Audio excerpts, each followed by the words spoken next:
Hey everybody, so today we're going to do a review of the 911. We did the unboxing just a couple days ago. I did go to the range and I put it through its paces, fired I think maybe a total of 400 rounds out of it. About 50 rounds of that is self-defense ammo and the rest of it is all just range ammo. I'm going to give you what I found so far, things I liked, things I didn't like, talk about reliability and things like that too, and whether or not I'm going to use this as my carry gun. First thing is, if you're not familiar with it, this is the Springfield Armory 911 and this one's in the Black Nitride finish. They came out with the stainless slide one first, but I kind of like the Black Nitride one more. Not only do I typically don't get a lot of stainless or the shiny guns or whatever, but also the color scheme that they chose to go with this grip is actually very similar to my favorite handgun, which is my Springfield Operator, which has the same color scheme right there on the grip. It's probably the same exact line of grip actually, because it's pretty much identical. Yeah, it looks like the same kind of grips made by VZ Grips. It's a G10 material. It doesn't feel rubbery at all. It kind of feels almost like a wood, but like a rough wood, but not in the way that it's overly aggressive, that it hurts your hands or anything like that. This is kind of comparable to something like a SIG P238 or a Colt Mustang or a Kimber Micro. They're all kind of based around the same concept. I think the Colt Mustang came out first, but they did make a few changes and I'm just going to go over some of those here. First one is they did add a tactile loaded chamber indicator, so that actually pops up when it's loaded, so you can actually just run your finger over and you can feel that it's loaded. This does come standard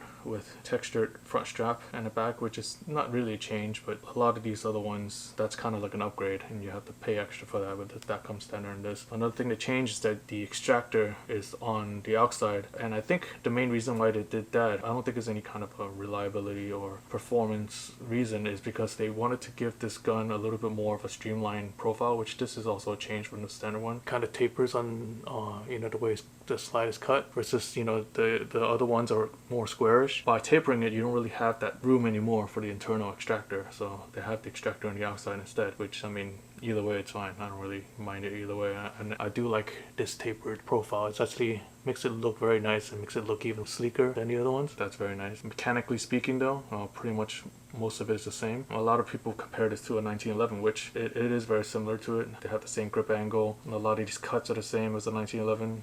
The cut going into the trigger, to kind of guide your finger. The undercutting here is really nice in this gun. It cuts up pretty high. The mag release is pretty much identical to it, and the trigger kind of looks like it as well, but it is different. This is actually a hinged trigger, which a lot of people don't realize, and all of them are. I'm not talking about just the Springfield 911, 238, the Mustang. They're all hinged. You can see the hinge pin right there, and then you see, if you watch the trigger closely, you see that the top of it doesn't really move, only the bottom does. Standard 1911, the trigger moves straight back. You see, it's not a hinge trigger. It actually goes straight back. The way it disengages the hammer, there's actually two metal tangs that kind of wrap around so that the magazine can go in. Obviously it doesn't go straight through the middle. It has a tang that goes all the way around, and the back of it makes contact with the mechanisms to release the hammer. On this one, instead of having a tang that wraps around, it's a tang on one side and it's hinged in the back of the trigger as well. So it goes back and then hooks back, and then that interacts with that. So it's a little different. It does make it so that it's not quite as good as the 1911 trigger. The 1911 trigger that pulls straight back is probably one of those triggers that, unless you make another one exactly like it, you can't really compete with it. Of course, I'm not saying that it's like the perfect gun. There's a lot of things that some people consider drawbacks to the 1911 design, but the trigger is definitely not one of them. But besides that, even though it's a hinge trigger, it is still a really nice trigger. It's very little take up and over travel, and the reset's very short. So the take up is basically just that. And then there's the brake, and then the reset is just basically those couple millimeters, and that's it. So it's still a really nice trigger. I do want to bring this in to get the trigger lightened up a little bit more. It's advertised at 5 pounds. I'll have it tested to see if it's at 5. It feels to me like maybe around 5.5-ish. I would actually want to get it decreased to more like 4. Compared to its competitors, like the SIG 238 and the Kimber Micro, is actually a bit of an improvement, because those usually rate in around maybe 5 to 6, or sometimes even more. So that's very nice. From my impressions of shooting it, the recoil is super controllable. I'm going to post some video clip examples of that, of me shooting it and also shooting one-handed. From these clips, I'm sure you see that it's very controllable, even from shooting fairly quickly. Not really mag dumping it, but shooting maybe a shot every 3/4 of a second or so. It's definitely effective in a gunfight. All of that would keep the groups on target, even though not really aiming. I'm just kind of pointing and shooting, but there's really not much muzzle rise on it. The gun itself feels very good in the hands. It does feel like a little mini 1911. Obviously not quite as good, but it is very nice and small and very compact, very lightweight. So it is something that I can shoot for long periods and not really get tired because this doesn't really weigh anything. The sights on this thing is actually really nice. It has night sights, front and rear, in a 3-dot configuration, and the front sight post, they put like a little luminescent ring around it. It is yellow the way it comes. My one area of improvement would be to make that like an orange or a red color, because I think that would stand out a lot more than the yellow does. With proper lighting, it stands out a lot. You know, if you're shooting an outdoor range or something like that, it does stand out and it's very nice. But once you shoot in like an indoor range, something where the lighting is just dim enough to where you start to notice the glow of the tritium, but not so dim that it becomes like low light shooting. Right in that middle area, that yellow does kind of blend in with the glow of the tritium. If they would have made that orange or red, that wouldn't be the case. So that's the one place that I would improve on it. Visually, the slide serrations, the way they have it here, it's a very nice looking gun. I kind of like the visual cues on it. It looks classic and professional, but also modern and kind of high tech in a way, and it's aggressive without being too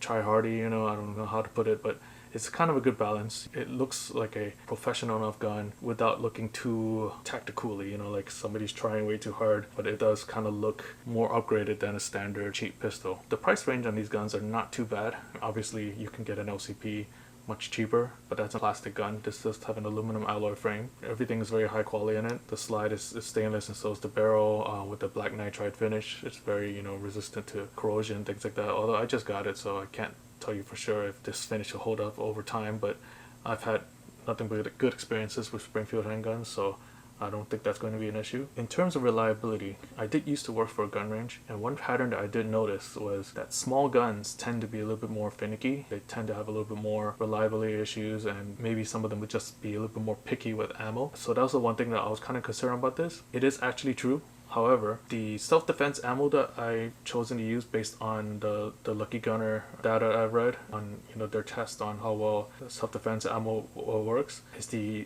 Hornady Critical Defense. Now, before you go out and buy Hornady Critical Defense for your gun or for any gun that you own, look at that data, because the results are not the same between all of the calibers. The Hornady Critical Defense tended to perform, in my opinion, kind of like the best all-around for the 380. For the 45, for example, it was actually the Federal HSTs. So I have the Federal HSTs for my 45s, but for the 380 I got the Critical Defense. In this gun, the Critical Defense Hornady that I've shot 50 rounds through it, and through different magazines, and didn't have a single malfunction. So at least I know that even though this gun is a little bit picky with ammo, it's not picky with this one, which is the important one. So that's good to go. Now, what have I found with it in terms of how picky it is with ammo? Well, I shot maybe 100 or so rounds of just mixed ammo, things that I just found off the floor when I used to work at the range. So I don't know what is between all different brands and all different kinds of ammo. I'm guessing it's probably going to be like between Cellular and Bellette, Winchester, Remington, Magtech, things like that. It seemed to run fine with all of those, except the flat nose ones. There were some flat nose ones that I picked up. I forgot to look at what brand it was. I think they're Magtech, because Magtech tends to do a lot of flat nose ammo. So I think they're Magtech ammo. That ammo seemed to jam in this gun quite often. So I would say stay away from any of the flat nose rounds. And then today I shot another 250 rounds out of it. It was the UMC Remington ammo I bought from Walmart. Very affordable ammo. With that ammo, strangely, I don't know why it does this, because it seems ammo related, but then it was only certain positions in a magazine, which this is kind of weird for me. The first round, if you load the magazine complete, that first round when you put it in the gun and you pull the slide back and let it go, it won't load fully. It would kind of stop, like with that much of the brass showing. So you'll have to kind of tap it and then it'll go into battery. And it's only if you load the magazine fully and you're loading that first round. If you only load, let's say, like 3 or 4 rounds into this magazine, it'll load fine. And same thing with shooting, you know, it shoots through the whole magazine fine until the very last round. Once it gets to the last round, it does the same thing. So you'll be shooting your 6 rounds, and then after the 6th round, you try to press the trigger to shoot again, and it won't go. You look and you see that it's just in the same state, like this. So the first and the last round with the UMC ammo, for some reason, the first and the last round, and I would say in half the times I was shooting, and I've made sure it wasn't only in certain magazines. I've changed magazines to see if it would do it with other ones, and it does. It did it with all of them. So for some reason, the UMC Remington ammo would jam up the first and the last round only. I'm not really that concerned because, like I said, the self-defense ammo runs flawlessly through it, which is the really important one. but I would still like my gun to be able to run most to all ammo. You know, I'm used to most of my other guns. Like this, for instance, I can put anything in it and it'll run it. So I'm going to contact Springfield. They have probably the best customer service, so I'm not really concerned. So I'm going to contact them to see if there's anything they can do to make it so that it runs reliably even with finicky ammo like that. So I would think maybe like a slightly heavier recoil spring would fix that issue, or maybe polishing the back face of the, you know, where the casing rides up to go into place. A lot of 1911 guys kind of got into their minds that polishing the feed ramp and throating the chamber is what would make it reliable, but a lot of times people neglect this back face here, and that back face is actually very important because the back of the casing, when it's going into the chamber, actually rides up that front face of the slide. So if that's not completely smooth, or if there's any kind of burrs on there, or if there's any kind of thing that would prevent that from smoothly riding up, it will cause it to jam as well. And the reason why I think that that's more likely an issue with this gun than, you know, polishing the feed ramp is that with the magazine inserted into there, it's an empty magazine. When there's rounds, you would notice that the round is pretty much right behind the chamber. There's not really too much that it needs to climb up the feed ramp anyway. It pretty much goes almost straight in. So I really don't think that's the issue. I think it's more it's catching back here, or that the recoil spring is just not strong enough, one or the other. So I'll let them test it out and find out what the issue is, because they're, you know, they're the professionals. But besides that, it shoots very accurately. I noticed that I'm making very good groups, even though for some reason I couldn't get myself to shoot slowly on this thing. I kind of just wanted to keep cranking out the rounds. just something about how it handles. It just handles so nice, and the recoil is so light that, like, I don't know, I just couldn't convince myself to slow my shots down. Once I got one out, I wanted to get the next one out. So all the groupings that I'm going to be showing you are actually done, you know, shooting fairly quickly. I think if I would slow myself down and try to just do well-aimed shots one after the other, probably could get much better groups. But for shooting fairly rapidly, it still groups really, really well. Because like I said, it just shoots so nice. Very low muzzle flip, very low recoil. Even shooting one-handed, I can keep it combat effective. You're not really going to get many flyers on this thing as long as you train with it. The other things I really like about it, like I mentioned before, the texturing on the front strap is actually really nice. It feels really nice. It looks really nice. It's like an actual specific pattern instead of just being checkering like a lot of other ones. So it's not too aggressive. Like, it doesn't start eating into your hand after, you know, shooting 250 rounds like I did today. But at the same time, you never feel like it's slippery. Like, it might slip out of your hands. I've shot some P238s that was smooth here, and yeah, it kind of felt like, you know, it wanted to walk in your hand a little bit. Just once you have it gripped in there, it's gripped in there, so it's pretty nice. The other complaint I do have on it, which I guess is not really like a fault of the gun, it's just kind of one of the downsides of shooting a small gun, is when you go to reload, because of how small this grip is, even though my hands are small, like the grip is small enough to where you see how the magazine is still where my hand is. On a full-size gun, it's well beyond, so when you press the mag release, it falls clean out. While on this one, since my hand is still there, a lot of times when I go to release it, it does that. Then, you know, I either have to strip it manually, or I have to move my hand out of the way and press the button again for it to go. That happens to me, I would say maybe like 1 out of the 3 reloads that would happen. Most of the time, you know, I can get it to release on its own, but every now and then it will get caught in my palm. So I guess it's just the little differences in how I'm handling it when I'm doing my reloads. That's nothing specific to this gun. I'm not going to say like, oh, if I pick up a P238 or a Colt Mustang, that problem is going to go away. That's just kind of a consequence of shooting a small gun like this. Now, this from Springfield comes with like a little notebook case, and the way it comes, it actually has the pocket holster attached on here, and that's kind of how the gun goes in there. So that's kind of a cool feature. You know, you just take this off the Velcro and you have yourself a little pocket holster. Right out of the box, you can start using this gun. I mean, I'm not saying to not go out and find a good holster for it. You know, obviously there's going to be other choices, but it's still nice for it to come with a nice basic pocket holster. And, you know, I've been using it. There's nothing wrong with it. It also comes with 2 magazines. It comes with 1 7-round magazine and a 1 flush fit 6-round magazine. I pretty much never use this. I use this, and I bought 2 other 7-round magazines as well. You know, not only do you get the extra capacity, but you also get the extra grip, so you have someplace to put your pinky. You know, that feels super nice. And even though it adds that little bit of length, that doesn't make it any bulkier. This fits right in my pocket and disappears just like it does with that in there. So definitely invest in more of these magazines, which, by the way, if you look at the prices of these magazines for the other ones like the Kimber and the SIG P238, with the SIGs they're around $45 to $50, typically how much you find it for. For these Springfield ones, $25. Definitely go for the Springfield ones. They have metal followers. They seem like they're just as good quality as the SIG. I don't know, some people will say the SIG is nicer quality, but I haven't really seen a difference between them. And another feature that comes standard with this, that doesn't come standard with a lot of the other ones, is the ambidextrous safety here.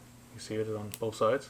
It's not a big deal for me because I'm a right-handed shooter, but I do practice shooting offhand a lot, so that's definitely useful for that. Some of the other ones you have to pay extra for it. And this trigger has kind of a weird texture to it. Some people think it's like carbon fiber, but it's actually G10. It's the same material as grip. They did that mainly to save weight. It's cheaper than having a metal trigger, and it's just as rigid. It's a nice little feature. I mean, it's just more aesthetics, really, in my opinion. Not a huge plus and not a con either. That's just something that's a little bit different between this and the other ones. And speaking of the grips, the G10 grips that it comes with, like I said, I think it's made by VZ Grips. As you can see the similarity. I bought this from the VZ Grips website, so I mean, you be the judge. I think it's from the same exact company. They are an OEM for a lot of gun companies, so I do think that they provide these, which is not a bad thing. VZ Grips pretty much make the best grip panels you can buy for the 1911s, and I guess now the 911s too. And this color combination, as you can see, it's something that I really like. It's kind of like a green and black, and then the gun itself is black, so it just kind of goes together really nice. And the feel, like I mentioned before, it provides enough grippiness without being too aggressive. So yeah, overall, I mean, I really do like this gun, and despite some of the reliability issues that I've ran into with certain ammo, I would say that since it runs the self-defense ammo that I'm going to be using perfectly, I'm definitely going to be using this as one of my carry guns, mainly for the times where I can't get away with carrying like a full-size 1911 or anything like that. I'll just go with this. Before I had the Springfield XDS in 45 for that, before you tell me that, oh, you could have just gone with 9mm, yeah, it's true, but I was just kind of trying to be lazy in terms of buying ammo, and I just kind of got everything in 45. But yeah, if you ask my opinion on what is best, if you're thinking about getting like XDS or something small like that, 9mm, go with 9mm. But yeah, so I had the XDS in 45, which it's a good gun. I do like it, but yeah, in 45 the recoil is quite stout in that little gun. So this is definitely, I think, will be easier to control. I think it'll be more effective if I have to use it. But yeah, definitely I'm satisfied with it. I think maybe a little while ago I might not have considered getting a 380, but been doing a lot of reading and a lot of research and find that when it comes to the so-called stopping power, basically how effective a round is at stopping an attacker, pretty much all the studies show that anything from 380 and above are about the same. You get about the same effectiveness between all the calibers. I think the difference between the highest and the lowest is like a few percentage points. So, it's really negligible. The only time that it starts to really drop off is when you go below 380, like a 32, 25, 22. Those calibers, yeah, those have been shown to be very ineffective. So yeah, don't get those. I mean, you can get 380s and even 9mm now so small that there's really no purpose to those smaller calibers for self-defense. Back in the day, yeah, maybe like they weren't able to make guns small enough that can handle the power of these calibers, but nowadays even these small plastic pistols can handle the 380 and above. The SIG P365 shoots 9mm and it's about this size. That has had its fair share of problems though, because it is a brand new platform, so I would give that maybe another year before I would start buying that gun too. There's definitely no purpose in going below a 380, but I think a 380 is enough in terms of self-defense. Any gun that you have on you is better than the gun that you don't have on you, so you don't feel comfortable enough carrying this because of the way you dress, or you don't have a good enough holster. I have holsters that can hide this, surprisingly. It's a big gun, especially after shooting this feels like a Desert Eagle. Yes, I could conceal carry that, but not for all occasions. Depending how I'm dressed, sometimes I won't be able to get away with that, so instead of being armed with nothing,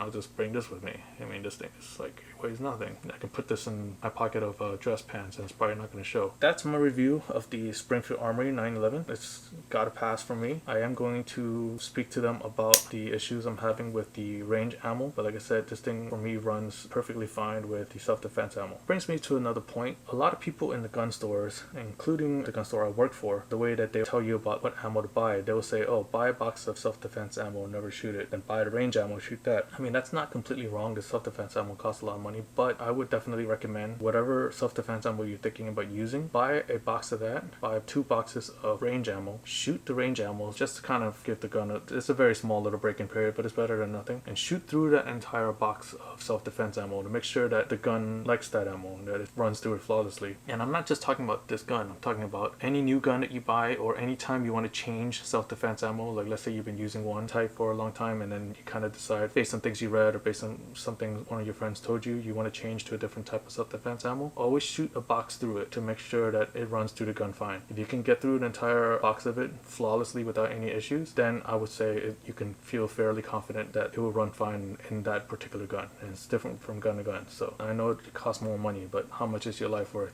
I hope you enjoyed this review, found it informative. Definitely, if you have any comments, anything you want to ask or you want to add to this, you could do so in the comments below. And be sure to subscribe to my channel if you haven't already, because I'll be adding more reviews and how-tos and tips and tricks and unboxings and things like that, and not just of guns. That's definitely one of the things I will cover. And if you have any recommendations or maybe certain things that you want me to review or comment on, if it's something I have access to or something I already have, I'll definitely make a video on it. So leave a comment below. Thank you for watching.